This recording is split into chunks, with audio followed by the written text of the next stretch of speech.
Welcome guys.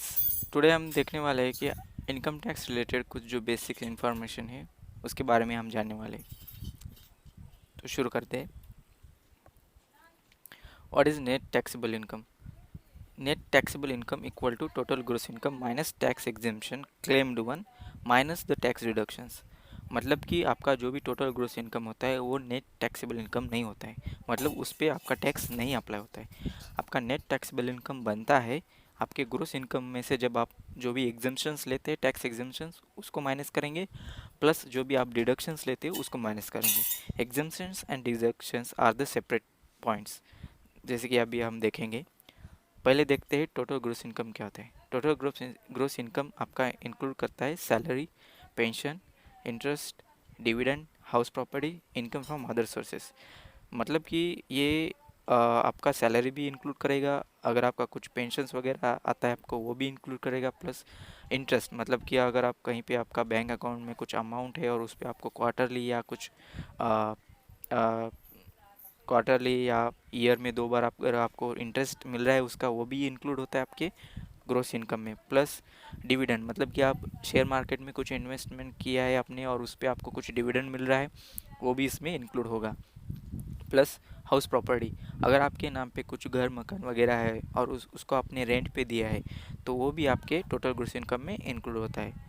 इस तरह से जो भी आपका जो इनकम है, प्लस इसमें और एक है, अगर आप एग्रीकल्चर करते हो, अगर आपका खुद का फार्म है या आप खेती वगैरह करते हो तो उसमें भी अगर आपका कुछ इनकम होता है वो भी आपके जो है टोटल ग्रोस इनकम में ऐड हो जाएगा। अभी हम देखेंगे टैक्स एग्जेम्पशंस। टैक्स एग्जेम्पशंस जो है वो बेसिकली जो है सैलरीड पर्सन जो होता है उसके अगर पैसे में आप देखेंगे तो बेसिक कंपोनेंट के अलावा अदर कंपोनेंट्स भी होते हैं, जैसे HRA, LTA, food coupons, internet bills, mobile charges etcetera. वो सब जो है वो टैक्स एग्जेम्पशंस के अंडर आ जाते हैं। बट इसमें एक इम्पॉर्टेंट पॉइंट है, ये सब आप एज अ टैक्स एग्जेम्पशन के अंडर में क्लेम कर सकते हो तभी जब आपके पास उसका जो है बिल्स एंड प्रूफ्स अवेलेबल होंगे, मतलब आपने उसका यूज़ किया है तभी आप उसको जो है एज ए एग्जेम्पशन यूज़ कर सकते हो। टैक्स डिडक्शन जो है वो एग्जेम्पशन से डिफरेंट होता है।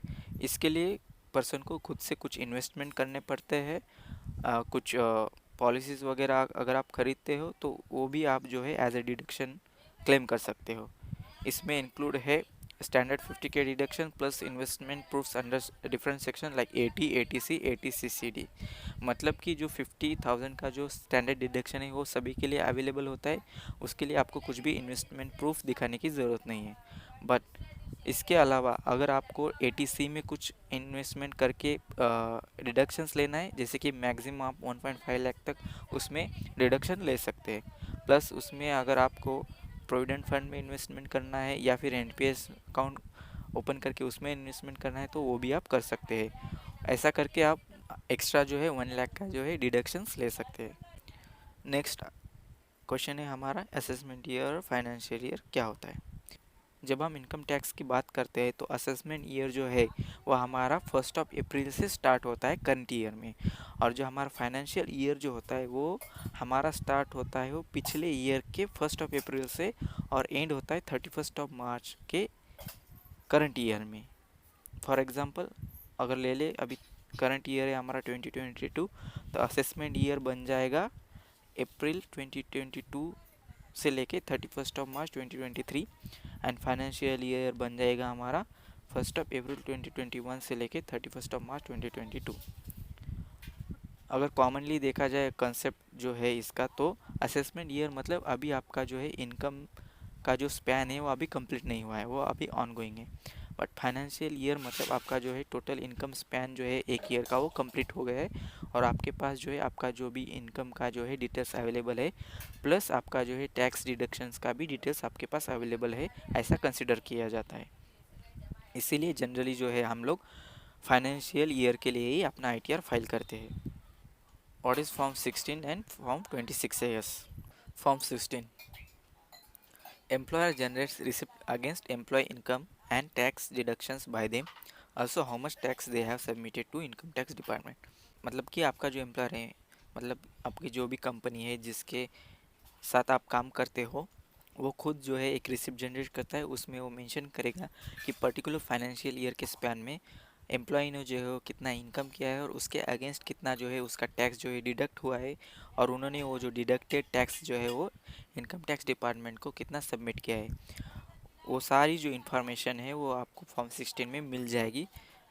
उसमें वो 2 पार्ट मिलेंगे, part A and part B. Part A में जो है आपका जो कंपनी डिटेल्स है, एम्प्लॉय का डिटेल्स है, प्लस जो टैक्स डिडक्ट हुआ है मंथली या क्वार्टरली जो भी है वो आपका जो है इन्फॉर्मेशन मिल जाएगा। It should get generated on और बिफोर 15th ऑफ जून। आपका जो फॉर्म 16 है वो each year 15th of June से पहले ही जनरेट हो जाना चाहिए, नहीं तो आपके एम्प्लॉयर या कंपनी को जो भी है उसको पेनल्टी लग सकता है। इसलिए हर कंपनी जो है वो 15th ऑफ जून से पहले पहले ही जो है आपका फॉर्म 16 जनरेट कर देगी। तो for example for financial year 2021 से लेके 2022 आपका जो फॉर्म 16 है वो 15th ऑफ जून 2022 से पहले ही जनरेट हो जाएगा। उसके लिए आप खुद से उसको रिक्वेस्ट भी कर सकते हैं।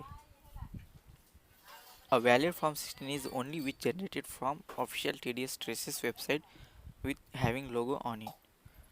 अगर आपके पास आपका फॉर्म 16 आपको मिल गया है तो उसमें आप TDS का ऑफिशियल लोगो देख सकते हैं ट्रेसेस वेबसाइट का, तो ही उसको ये वैलिड फॉर्म 16 माना जाएगा।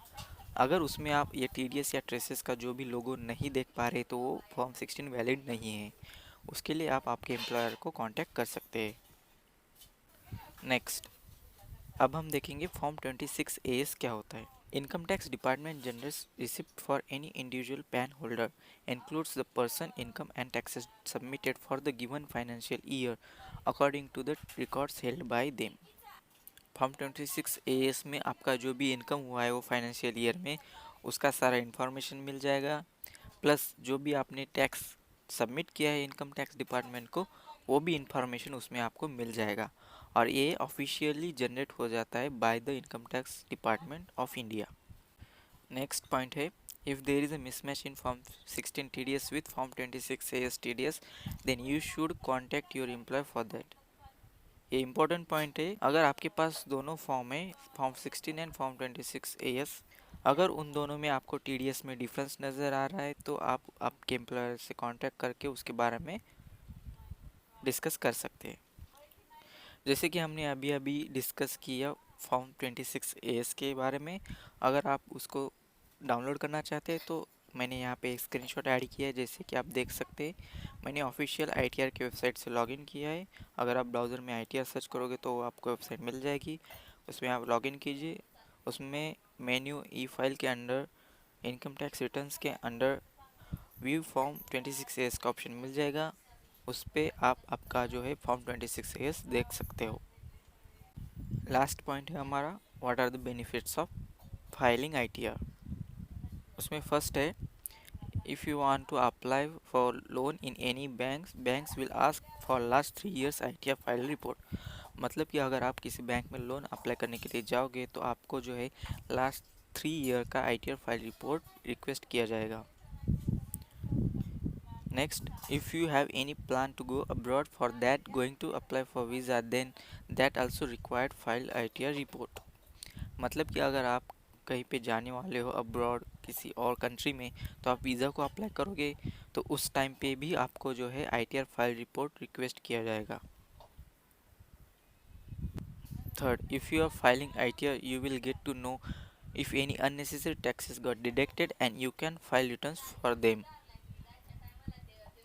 मतलब कि अगर आप ITR फाइल करते हो और आपको पता चले कि आपका जो है एक्स्ट्रा अननेसेसरी टैक्स डिडक्ट हो गया है और उसको आप वापस लेना चाहते हो तो भी आप जो है ITR फाइल करके कर सकते हो।